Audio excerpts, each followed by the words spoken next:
고생TV 시청자 여러분 안녕하세요. 마에스트로나입니다. 제가 오늘 아침에 이 영상 만들기 전에 제가 혈압약이 떨어져서 약을 받으러 병원을 갔어요. 저희 동네에 있는 상가의 어떤 이제 상가 건물에 이제 위치한 곳인데, 병원을 갔는데 들어가는 입구 통로에 거기가 이제 메인 통로예요. 그리고 통로가 넓지도 않아요. 근데 그 통로 바로 앞에 차가 한 대가 딱 거기 통로를 막았더라고요. 근데 이제 제가 이제 보니까 그래도 그 차를 세운 사람이 그나마 최소한의 양심은 있는지 이렇게 사람 한 사람이 이렇게 들어갈 수 있을 만한 그 정도 자리는 좀 남겨뒀더라고요. 근데 또 모르죠. 그냥 자기가 내리기에 불편함이 없으니까 그냥 그 정도로 주차를 한 건지. 근데 엄연히 치면은 얼마나 본인에게 급한 사정이 있어서 그랬는지는 모르겠지만, 거기가 그리고 가정집의 대문 앞을 그렇게 막아놨어도 문제가 되지만, 상가라면은 거기서 장사하시고 영업, 결과적으로 돈을 벌기 위해서 이제 나와 계신 분들이 모여 있는 곳이잖아요. 근데 그곳에 입구 뒤에 문이 들어가는 통로가 하나가 있는데, 그거는 뒷문 같은 느낌이에요. 그래서 거기는 잘 가지도 않아요. 보통은 거기 한 군데로만 들어가게 돼 있는데, 거기를 그렇게 막는다는 거는 상식적으로 굉장히 몰상식한 부분이죠. 그래서 아무리 자기가 급해도 거기를 안 막아야 되는데, 어쨌거나 거기를 차를 막았습니다. 그래서 저는 어쨌거나 들어갈 수 있는 자리가 돼 있길래 이렇게 그냥 옆으로 이렇게 해서 이제 그 안을 들어가는데, 거기 이제 아마 제가 가는 병원에 이제 입원을 하고 계신 어르신인 것 같아요. 휠체어를 타고 계시는데, 뒤에는 할머님께서 할아버지 이제 앉아 계신 휠체어를 이렇게 밀고 나오는데, 이제 통로가 막혀 있는데, 마침 근데 그 순간에 차 주인이 거기에 있었어요. 그러니까 이제 이제 언성을 높이시는 거예요. 그러니까 언성을 높이시면서 하다가, 저는 이제 그냥 엘리베이터 타고 이제 가려고 이제 갔죠. 근데 언성을 나누다가 이 어르신이 욕을 하시는 거예요. 무슨 뭐라고 그랬더라? 이 미친년? 예, 미친년. 이거 미친년 아니냐고. 왜 그러시는지는 이해는 가죠. 여러분들도 이 어르신께서 왜 그러시는지는 이해는 가실 겁니다. 근데 그러다가 결과적으로는 차 주인하고 이 어르신하고 언성이 계속 높아졌어요. 차 주인이 아줌마인데, 아줌마는 이제 왜 미친년이라고 하느냐, 왜 욕을 하느냐, 이제 관점은 그거고, 그리고 이 어르신은 왜 차를 이따구로 대나느냐, 이거고. 이제 각자의 입장에서만 보면은 나름대로들 이유는 있죠. 이제 아주머니 같은 경우는 본인 입장에서는 그것이 남에게 그렇게 크게 피해를 끼치지 않는다고 생각을 하셨던가 이랬던가, 아니면은 남이 피해를 보건 말건 나만 편하면 된다 이랬을 수도 있고, 제가 그 아줌마를 모르니까 그랬을 수도 있고, 이렇게 아주머니 입장에서는 그런 사정이 있고, 이 어르신 입장에서는 자기가 나가야 되는데, 그리고 엄연히 치면은 좀 나갈 수는 있어요. 근데 좀 불편하긴 하겠더라고요. 휠체어가 그렇게 나가기에는. 그러면은 일단은 이제 봅시다. 본질적인 게, 이 어르신 입장에서 이제 본인께서 원하시는 거는 거기 통로로 나가기를 원하시는 거잖아요. 나가기를 원하시는 거고, 본인께서 이렇게 뭐라고 아주머니에게 언성을 높이거나 아니면 욕을 하거나, 결국 욕을 하셨는데, 야, 이 미친년아, 이렇게 욕을 하셨는데, 왜 그런지는 이해는 가요. 여러분과 저도 아마 어떤 상황에 내가 좀 그런 불합리한 그런 처우를 당했다든지 그러면 우리도 살다 보면 욕을 할 수가 있습니다. 그런데 이 할아버지의 입장에서, 이 어르신의 입장에서의 가장 중요한 거는 거기를 나가는 거예요. 근데 그게 가로막혀 있으면은 그 사람한테 차 좀 빼시오, 못 나갑니다, 그리고 차를 이렇게 되면 어떻게 합니까? 그냥 요런 정도 선을 하고 말았으면 되는 거예요.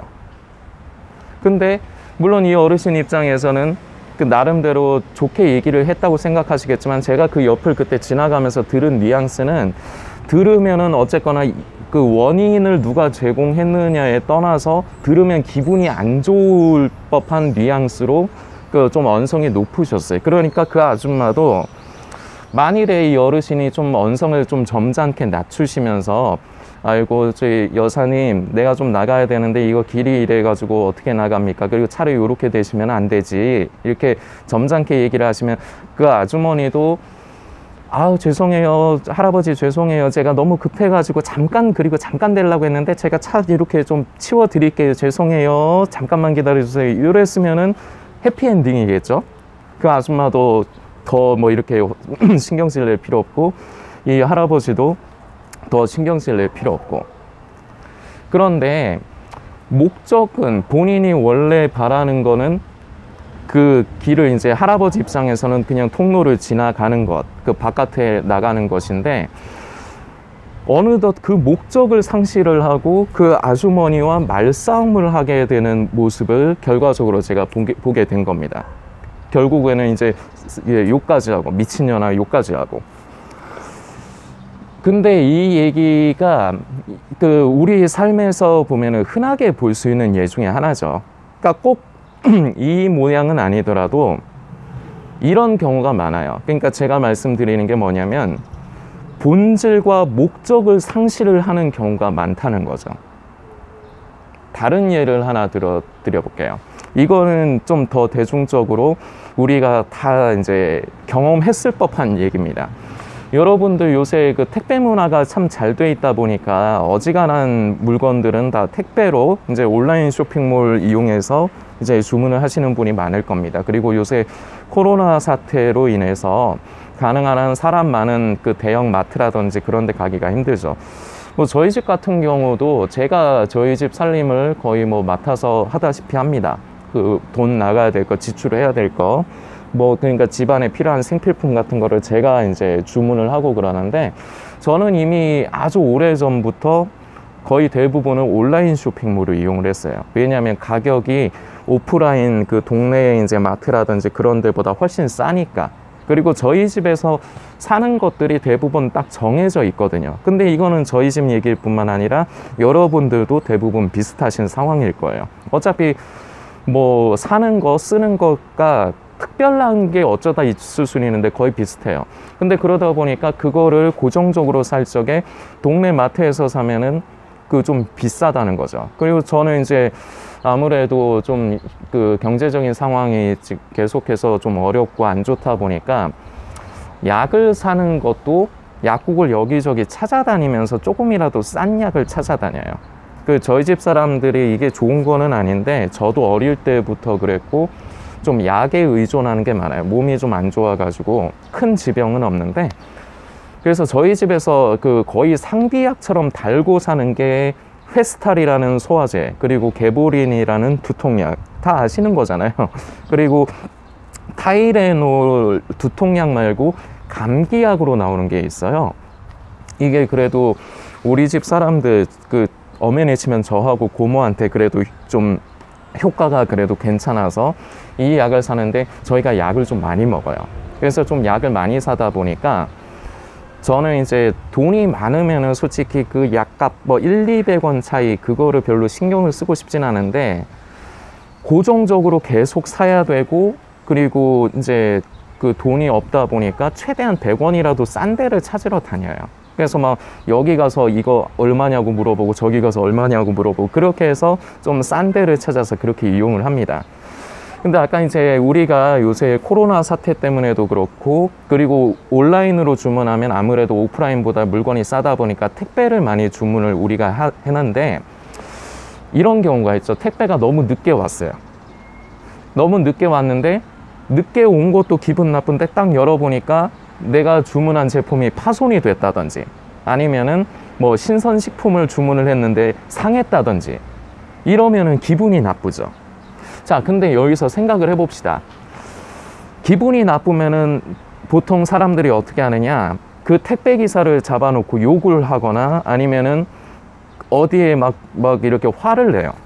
자, 근데 그 택배 기사님 중에서 본인의 무슨 어떤 사정에 의해서 자신이 물건을 받았는데도 늦게 갖다 준 경우도 있지만 대부분은 그렇지 않아요. 왜냐하면은 물건이 그 배달해야 될 게 밀리면은 본인들이 다음에 더 괴롭거든요. 그래서 택배 기사님들도 어지간해서는 저는 택배 기사님들하고도 한 번씩 전에 제가 살던 동네에서 인사 서로 주거니 받거니 했어요. 그리고 여름에는 저희 집에 좀 싼 음료수 좀 캔으로 된 건 냉동실에 넣어서 얼려놨다가 여름에는 택배 기사님도 수고하신다고 이렇게 드리고, 비싸지도 않아요. 한 200원? 250원? 여러분들도 말 나온 김에 좋은 습관 제가 하나 소개하겠습니다. 요새는 좀 그게 이제 택배를 그냥 집 앞에다가 그냥 놓고 그냥 가버리는 경우가 많죠. 이제 코로나 때문에 비대면으로 배송하느라고.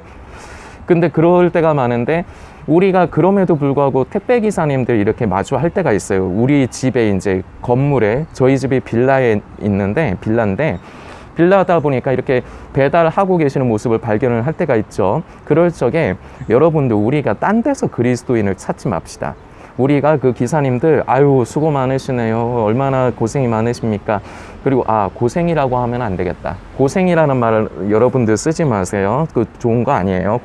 고생하세요 뭐 이런 말 좋은 거 아니에요. 애쓰십니다 이렇게 표현하는 게 좋은 거예요.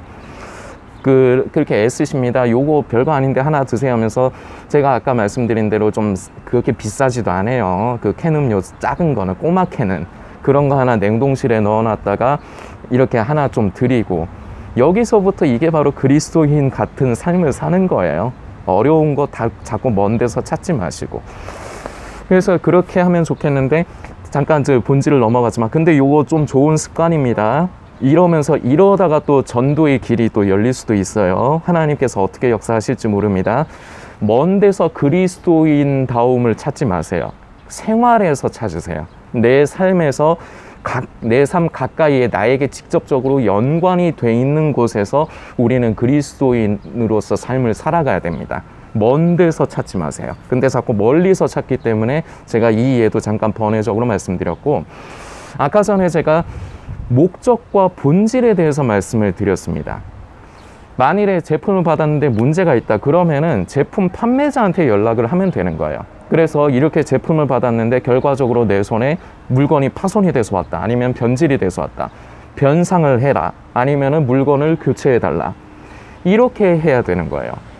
근데 사람들은 화가 나다 보니까 내가 원하는 대로 되지 않았거든. 내가 원하는 거는 주문하자마자 빨리 받는 거고, 그리고 물건은 멀쩡해야 되고, 이거 다 바라는 거죠. 근데 우리가 사람이 살다 보면은 그럴 수도 대부분 그렇지만 그렇지 않을 때가 있어요. 근데 그렇지 않을 때 그 화를 요새 사람들이 특히나 잘 못 참습니다. 그러다 보니까 그 화를 자꾸 표출을 하는데 익숙해요. 그래서 막 택배 기사님을 막 괴롭히고 욕을 하고, 아니면은 어딘가 욕을 하고, 그게 우리의 목적이 아니에요. 만일에 물건이 잘못됐다 그러면 빨리 그것을 교환하거나 아니면 원치 않으면 환불 처리를 받으면 되는 겁니다. 그게 우선이고 그게 목적이 돼야 되지, 우리가 어떤 사람에게 화를 내고 분노를 표출하는 게 우리가 바라는 게 아니잖아요. 우리는 원래 원한 거는 물건을 제대로 받기를 원했던 건데, 세상 사는 일이 내 맘대로 되지 않다 보니까 내 원대로 되지 않았을 적에, 그럼 그 문제를 해결하는 것이 무엇인가를 우리는 관심을 하고 거기에 초점이 맞춰져야 돼요. 그런데 이것이 목적이고 이것이 본질이고 초점인데, 이것보다 그 이외의 것, 그냥 단순히 내 감정의 분풀이에 우리가 이제 치우치는 경우가 많습니다. 애초에 처음에 말씀드린 병원, 제가 오늘 간 병원에 아까 휠체어 탄 어르신도 본인이 밖에 나가기를 원하시면 빨리 그 차를 치워서 나가시는 게 그게 제일 목적이 돼야 돼요. 그런데 그 목적을 상실하고 화를 내다 보니까 결국은 누가 잘했니 못했는 일을 떠나서 절제하지 못하고 그 차를 그렇게 된 아주머니하고 이 할아버지하고 계속 쓸데없이 엄연히 치면 쓸데없는 거예요. 그렇게 해봤자 나아지는 상황은 없으니까 차라리 그럴 시간에 빨리 차를 치우게 하는 게 현명한 거죠. 근데 우리가 이러지를 못하는 경우가 굉장히 많습니다. 우리 삶 가운데 직접적으로 연관이 이런 부분들이 많아요. 목적이 있는데 그 목적을 상실하고 그 이외의 것에 자꾸 관심을 돌린다는 거죠. 그래서 결과적으로 어떻게 되느냐? 다툼과 분쟁, 그리고 내가 원치 않는 어떠한 상황들이 일어납니다. 좀 오늘 길게 저의 삶에서 일어난 그 예를, 여러분 삶에서도 나타날 수 있는 예를 말씀드렸는데, 말씀을 한 구절 좀 살피려고 합니다. 역대하 7장의 말씀이고요. 7장 13절부터 제가 읽겠습니다. 여러분들도 찾으셔서 읽고 묵상해 주시기를 부탁드리겠습니다. 혹 내가 하늘을 닫고 비를 내리지 아니하거나, 혹 메뚜기로 토산을 먹게 하거나, 혹 연병으로 내 백성 가운데 유행하게 할 때 내 이름으로 일컫는 내 백성이 그 악한 길에서 떠나 스스로 겸비하고 기도하여 내 얼굴을 구하면 내가 하늘에서 듣고 그 죄를 사하고 그 땅을 고칠지라. 아멘. 14절까지, 13절에서 14절까지의 말씀인데, 이 말씀을 우리가 잘 묵상을 해보면은, 우리가 삶을 살다 보면은 분명히 우리가 믿음으로써 삶을 살아야 되는데, 우리는 우리의 현실을 바라보다 보면은 하나님과 하나님의 약속의 말씀을 의심하고 믿지 않을 경우가 많습니다. 사실은 이게 대부분이에요. 이게 허다해요. 그래서 우리는 늘 우리가 삶을 살면서 때로는 이제 예수님 오실 때가 가까운 것 같은데 내 삶은 변화되지 않고, 나는 여전히 하나님 앞에서 죄스럽고, 그러다 보니까 나 자신의 자꾸 자기 정죄에 빠지고, 그러다 보니까 괴롭고, 이것이 계속해서 반복이 됩니다. 근데 중요한 게 있어요. 여기에서 보면은 하나님의 의도가 무엇인가를 살펴야 됩니다. 13절에 보니까 하늘을 닫고 비를 내리지 아니하거나 메뚜기로 토산을 먹게 하거나, 재앙이죠. 징계와 징벌이죠. 그런데 14절, 내 이름으로 일컫는 내 백성이 그 악한 길에서 떠나 스스로 겸비하고 기도하여 내 얼굴을 구하면, 전제 조건이 나와 있습니다. 지금 너희에게 이런 것을, 내가 이런 재앙을 허락하지만 이것이 하나님의 원하시는 것이 아니라는 거죠. 그래서 너희가 이런 것을 당하지만, 이런 재앙을 당하지만 너희는 생각을 돌이키고 마음을 돌이키고 나에게 기도하고 나에게 돌아서면, 나에게로 돌아서면 내가 하늘에서 듣고 죄를 사하고 이 땅을 고치리라. 우리는 항상 핵심을 바라봐야 됩니다. 하나님께서 우리 사람들을 괴롭게 하시고 징벌하시는 것을 즐기시는 분이 아니에요. 그러나 때로는 그런 것들을 허락을 하실 때 하나님께서 바라시는 건 우리가 돌이키기를 바라시는 겁니다. 그래서 그 길을 떠나라. 그러면 내가 너희에게 이렇게 하겠다. 근데 사람들은 참 중요한 게, 여기서부터가 또 중요한 게, 하나님의 그 의도와 그 뜻을 만지기보다, 아까 이 지금 이 역대상의 말씀, 역대하 이제 7장의 말씀, 여기 지금 13절의 말씀 기록된 그 재앙에 자꾸 눈이 가요. 관심이 가요. 목적은 그게 아니에요. 우리가 보아야 될 초점은, 핵심은 그게 아닌데, 핵심은 지금 나에게 하나님께서 이런 어려움을 허락하시지만 돌이키기를 바라시는구나. 난 돌이켜야지. 그런데 이게 힘이 들어. 성령님 나를 불쌍히 여겨주세요. 제가 하나님을 기쁘시게 하게 해주세요. 이렇게 돌이키기를 바라시는 게 하나님께서 원하시는 거고, 우리는 초점이 여기에 맞춰져야 되는데 자꾸 초점이 재앙에, 여기 역대하 7장의 13절의 말씀에 나와 있는 재앙에 자꾸 초점이 갈 때가 많다는 거죠. 마지막 때에 심취되어 있는 사람들 중에 자기 정죄에 이제 힘들어하는 분들이 많습니다. 우리 하나님께서 원하시는 거는 니네가 죄를 완전히 안 지어야지 구원해줘, 이게 아니에요. 너희 부족하지, 너희 더럽지, 그거를 회개하고 돌이켜, 그리고 나를 의지하거라, 돌이키거라. 이것이 하나님께서 바라시고 원하시는 건데, 우리는 여기에 초점이 가지 않아요. 그리고 이게 우리의 목적이 돼야 돼요. 그러다 보니까 우리가 그런 것을 겪을 때 부족합니다. 내 힘으로 할 수 없습니다. 성령님 나를 도와주시지 않으면 나는 할 수 없습니다. 이것이 우리 안에서 고백이 돼야 되고, 이것이 우리의 삶이 돼야 되고, 또한 이럴 적에 성령님께서 역사해 주셔서 삶 가운데 열매가 맺어지는 것인데, 우리는 여기에 초점을 두지 아니하고 자꾸 내 감정, 목적과 초점을 잃어버려요. 그래서 내 생각과 내 감정에 사로잡힙니다. 그래서 나는 이러니까 구원받지 못할 거야, 휴거에 참여하지 못할 거야. 본질을 잊어버리면 안 됩니다. 목적을 잊어버리면 안 됩니다. 시각, 초점, 어디에 포커스 포인트를 맞춰야 되는가, 이것을 우리는 잊으면 안 됩니다. 근데 우리가 이렇게 잊을 때가 많아요. 마치 제가 아까 전에 예를 들어드렸던 그 할아버지처럼, 아니면은 택배를 받았을 때 문제가 생겼을 때 먼저 빨리 문제를 해결하려고 하지 않고 그저 화풀이를 해봤자 해결되는 건 아무것도 없는데, 그러려고 하는 우리의 모습을 우리는 발견을 할 수가 있습니다. 우리는 다 부족합니다. 제가 제일 부족하고 제일 허물이 많고 더러운 사람입니다. 여러분들 실망하고 낙심하지 마십시오. 마지막 때를 관심하고 마지막 때에 초점이 맞춰지면은 이렇게 되기가 쉽습니다. 우리는 초점을 아버지의 마음과 아버지의 뜻에 초점을 맞춰야 됩니다. 그리고 그 마음과 그 뜻에 합하는, 아버지께서 기뻐하시는 것을 이루기 위한 소망이 우리의 목적이 되어야 됩니다. 이 목적을 상실했을 때, 이 목적이 있는데 자꾸 그 이외의 것에 관심을 했을 때 우리는 계속해서 헤매이고 방황을 할 수밖에 없습니다. 오늘 나눈 부분 여러분들께서 더 개인적으로도 묵상해 주시길 부탁드리겠습니다.